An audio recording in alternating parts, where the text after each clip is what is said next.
Ustadz, Ustadz kok tenang-tenang saja, diam-diam saja ketika ada banser membentak kiai di Pasuruan.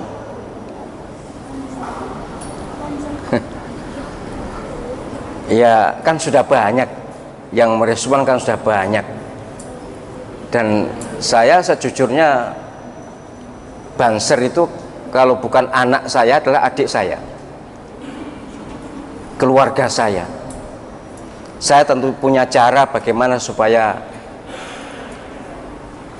misi kita sampai ke mereka, entah dipakai atau tidak. Tetapi memang saya mengurangi tensinya karena sudah banyak yang hiruk pikuk ya, heboh ya.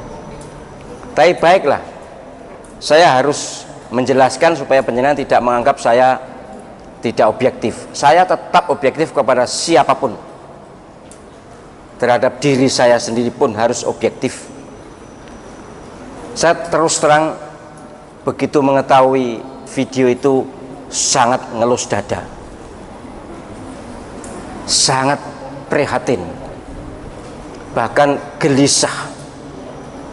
Kok gini ya tampilan idola saya? Mohon maaf, tahun 65 itu idola saya adalah banser, bukan tentara, bukan polisi. Yang paling hebat di mata saya, di kenangan saya, di ingatan saya adalah banser, barisan serbaguna atau barisan ansor serbaguna. Berwibawa banget. Kakak saya banser, ayah saya memang ya ketua NU setempat, tetapi komandan banser juga. Sangat berwibawa, tawadhu, jaduk, sakti. Nggak ada orang yang nggak kagum pada banser, itu nggak ada.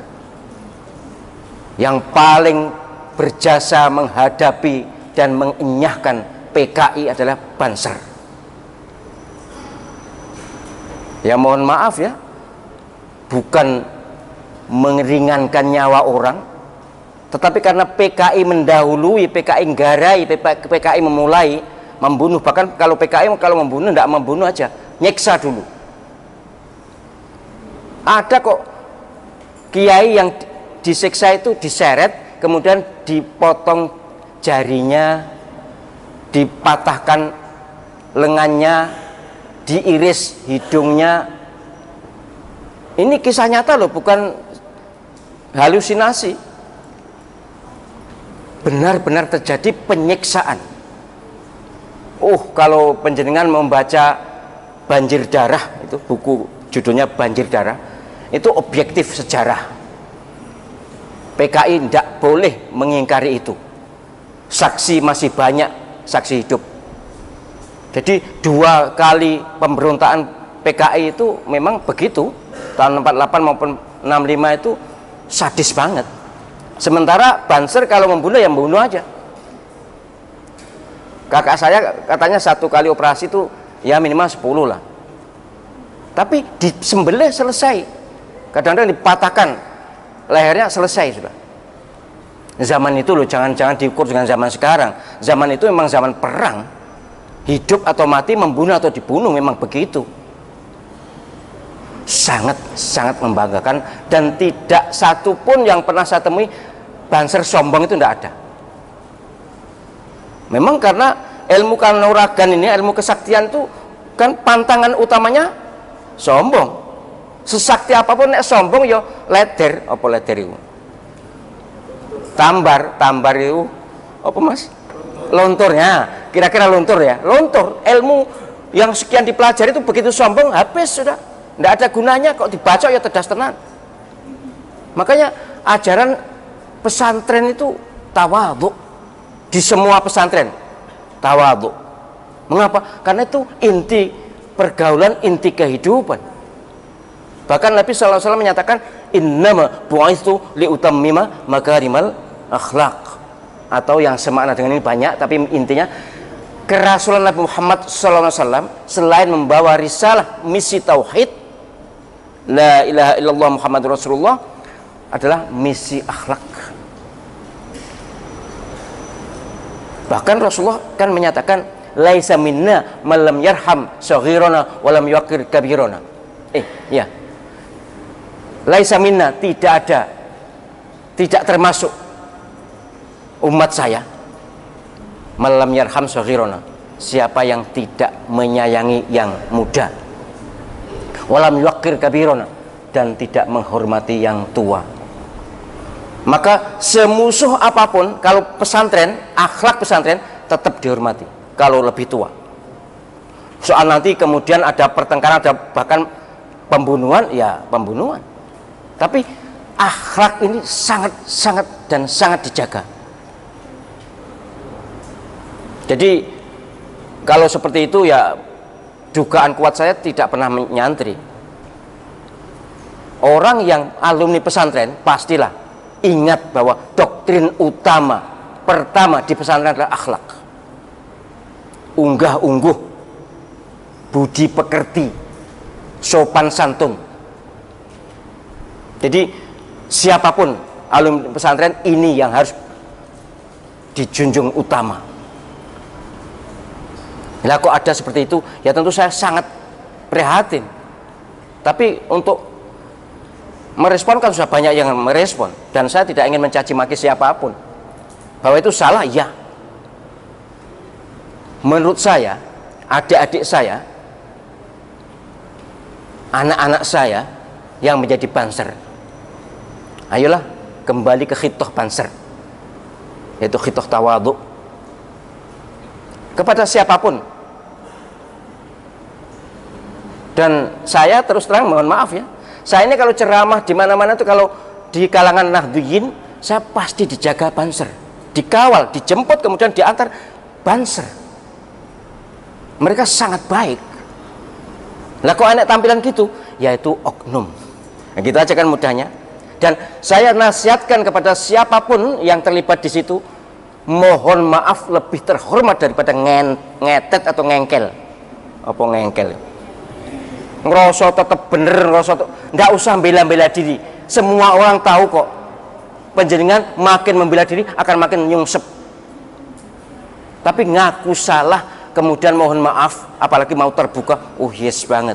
Ini juga akhlak pesantren, ini juga akhlak banser. Jadi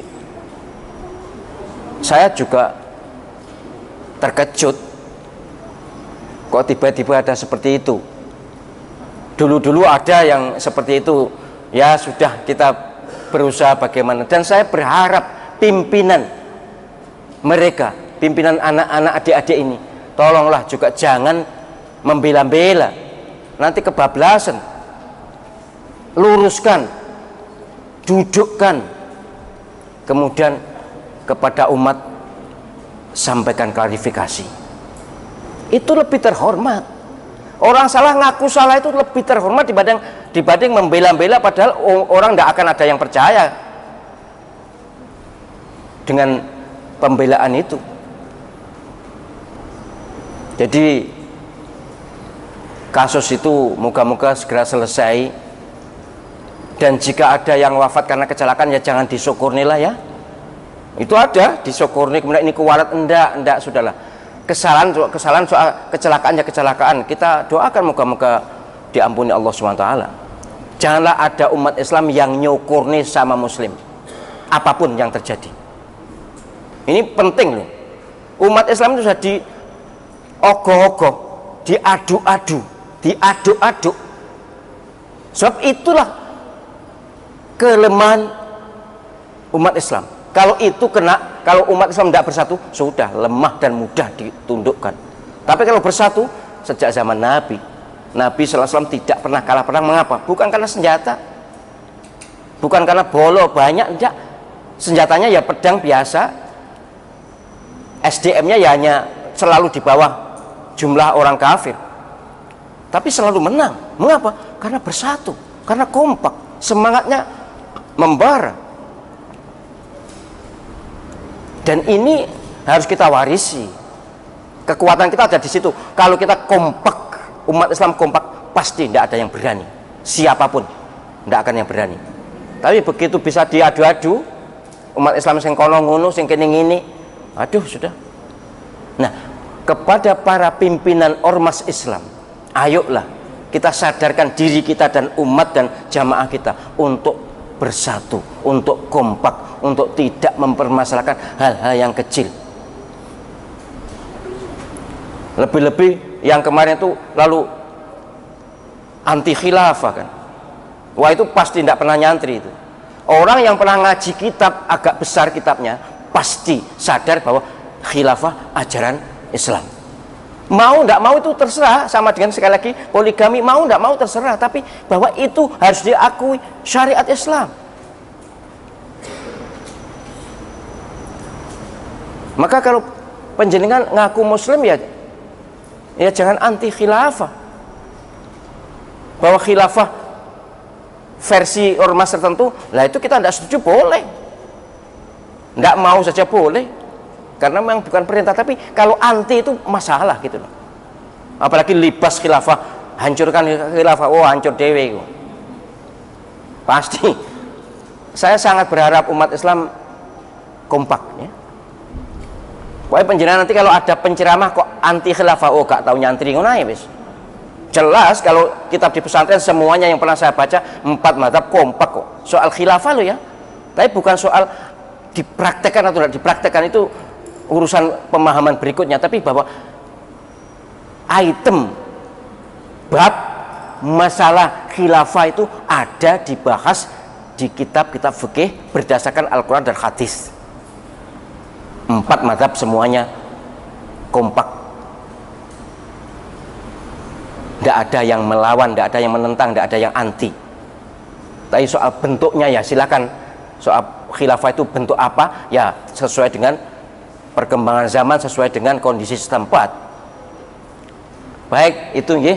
Jadi saya sudah memberi respon, saya ikut prihatin dan saya menasihatkan pada mereka yang terlibat segera bertaubat, segera istighfar, dan kalau bisa, kalau mau silakan mohon maaf terbuka kepada umat supaya tidak menjadi bahan caci makian.